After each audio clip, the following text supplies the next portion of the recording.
This is Mark Yates then, pre-Cambridge away. Mark, you talked about this sort of being the middle of a batch of 3 games on Saturday. What's the message to the players after they've got the win in the first of them? Just what it is normally, really, but on the back of a win, just to make sure that we go there, work extremely hard, like we've done in 99% of the games we have, and if we do that, we give ourselves a chance. We know their strengths. We think we've identified a couple of things where we might be able to try and get at them, but it's going to be a tough place to go. They've had a couple of really good results of late, particularly at home, and we're going to have to be on our guard, against some very good players who've been used to winning. But if we compete and play and take our chances, which is the most vital thing, like we did on Saturday, then we'll give anybody a game. And I'm sure you're delighted with the 3, but what can you do about the 2 as well from Saturday? The 2 conceded, be better, stay with runners or the corner, the one where they've scored at the near post. Disappointing, but listen, let's praise the boys for scoring 3. We've been moaning at the fact that we haven't scored enough goals. I think not only the 3 that we scored, we could easily have had another 3 or 4. The keeper's made 2 or 3 good saves. We've missed a couple of good opportunities, but it was just pleasing, particularly the last 2 games, that my 3 recognised central strikers, if you like, have all contributed on the goal front, and that's what we're after. Terry, obviously 2 goals. Is he still on the transfer list? Well, he is. Like I said to you Saturday after the game, he still is at the minute. I would have thought. I haven't taken him off, and let's just see where we go with it. It doesn't really mean anything. He put his name out and about. It circulated him, but it did nothing else. I had a couple of calls, but he's still our player, and that remained the same until something happens differently. There's nobody been more desperate for Terry to work than me. But you bring players to the club and you want them all to succeed. You don't want them to fail. And although Terry hadn't quite hit it off in front of goal, his work rate was always up there with the best, and he got his rewards for that. He's got 3 goals in his last game and a half. So, and with a little bit of luck, he could have got a couple more on Saturday. So he keeps getting the positions. We've said all along, get the goal. Get the goals. The goals will start to come. We've just got to keep getting him in those positions, and I said while he's on, hopefully gets on a bit of a roll, then that'll be great for us. A bit like Jason Taylor. If he keeps playing like that, he can stay there. Exactly. It wasn't something I was keen to do or desperate to do with Terry. He came in and sort of said, "Listen, I think it might be better," and I fully understood that. But also, I've got to look at myself and why Terry wasn't in the team, and I'm big enough to okay, right, maybe Terry was a bit of a missing link in our hard work and effort, and maybe giving him the chance again is what the team needed, and I have no qualms with doing that. I don't do anything on a person. Nothing's personal with the players. I do things that I try to improve the team game by game, week by week, and literally all the time. And we just felt Terry's lack of goals was a concern, but maybe I shouldn't have worried about it. Maybe I should have just left him in there to get on with it. So, it's about dealing with what you've got. Terry's come in, done great, as have John came off the bench and did really well. I thought Byron was a real handful, pretty much all for the 70 minutes that he was on. I've got strikers who I've always known that can score goals. It's just getting them to keep believing in themselves, and they're starting to do that now.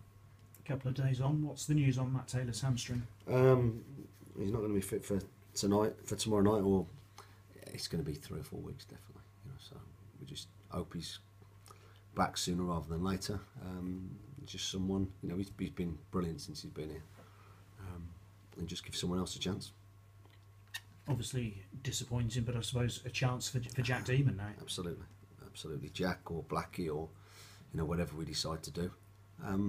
He'll be a miss for us, of course, because he's led the group really well, played really well, been a big part of what we've tried to do. It's up to somebody else to stand in and fill in his shoes, and that's something that we did well Saturday, and that's something that I expect just to carry on. You know, we have to work on certain things, but we've done that all season. You know, we've worked at our defensive shape and our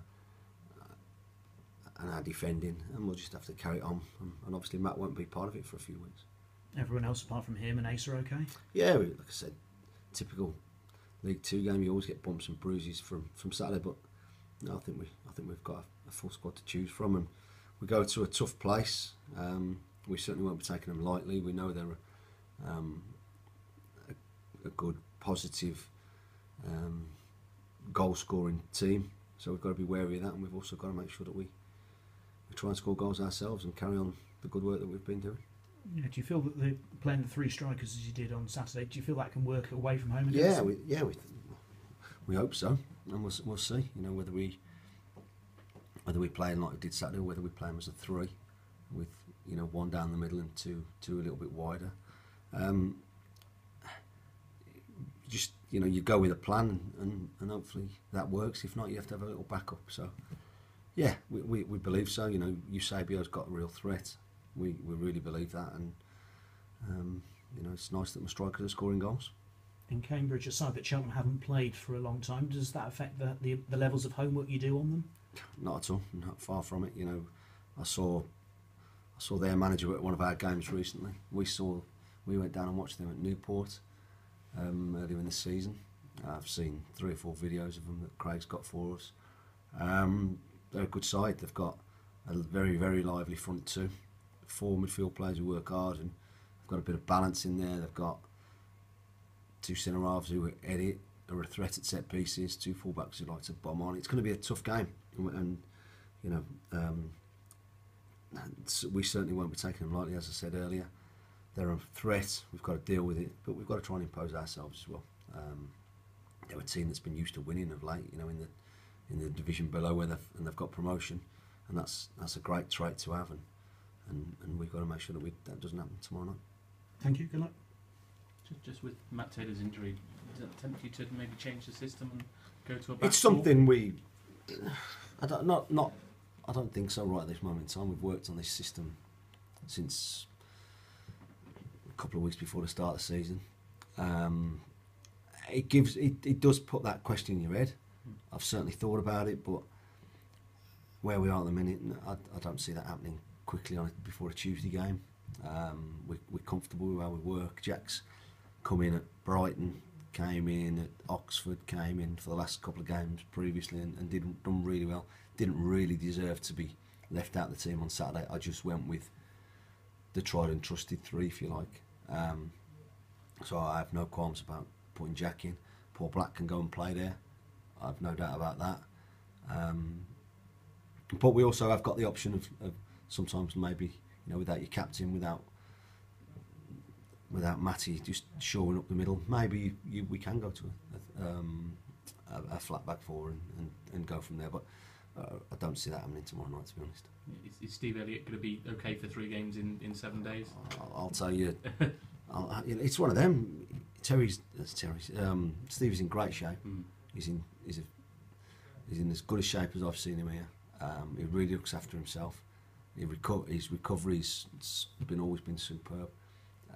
We'll have to, I'll be wanting to play him tomorrow night, and then we'll have to just see where he is for Saturday's game. But the most important game so far this season is Cambridge away, because it's our next one. Yeah, just a bit on Jack. Obviously, he had the disappointment on Saturday of losing his place, but now he's got a real chance to make that place his own. Yeah, like I said, I went back to the 3 that got us the wins earlier in the season. And whenever Jack's gone in, he's done really, really well. Brighton, I thought he was exceptional. The previous home game, was it Wimbledon against Akinfenwa and Tubbs? Faultless. He was very unlucky that he didn't start on Saturday, but he responded in the way that I want all my players to respond. Matty goes down in the 25th minute, whatever it was, and Jack's kit on, ready to go, straight in, putting his head on the line, blocking tackles, intercepting, competing, and then also being able to play out with his range of passing as well. So I have no doubt Jack will just slot in, no problem at all. Any idea who'll take the armband in I Max? haven't even thought about it, to be honest. But there are a number of candidates Yeah, now, absolutely. which is a positive. Absolutely, yeah. Excellent. Cheers, Mark. Trevor took it on the Saturday, didn't he? Did Did he he? take the armband? I think. Is that, would you have a problem giving the goalkeeper the? I wouldn't have a problem giving Trevor, no problem. It's the sort of group I don't even know who had the armband on Saturday. It was something I wasn't. It's not a big thing for me. I've got plenty of them out there who gladly wear it. And the more the better. Yeah, Jack seems very wise head on his shoulders, doesn't he? For a 21-year-old, he's very mature. He's a clever boy. He's got a bit about him. He's one of the more intellectual ones, if you like. I imagine he doesn't read The Sun. He reads something a little bit better than that. In terms of intellectual, if you like that sort of thing, then The Sun's a great paper. No, he's a good lad. He's a great kid.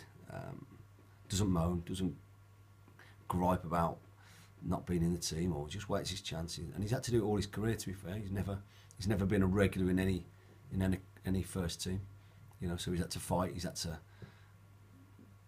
cope with difficulties at times, or cope with people leaving him out, like me. And he responds. He came here 18 months ago, and we didn't do anything. But he showed me that he'd go down and play men's football. Well, we talked about playing men's football at the time, about seniors and about getting tougher, and he's done it. And that's testament to him and the upbringing he's had. His dad's pretty tough on him, and wants him to do as well as he can, and we all do. Jack's a great kid, and I say he's got a chance now with May out of the team. Cheers, Mark. Cheers, Mark. Thanks, Mark.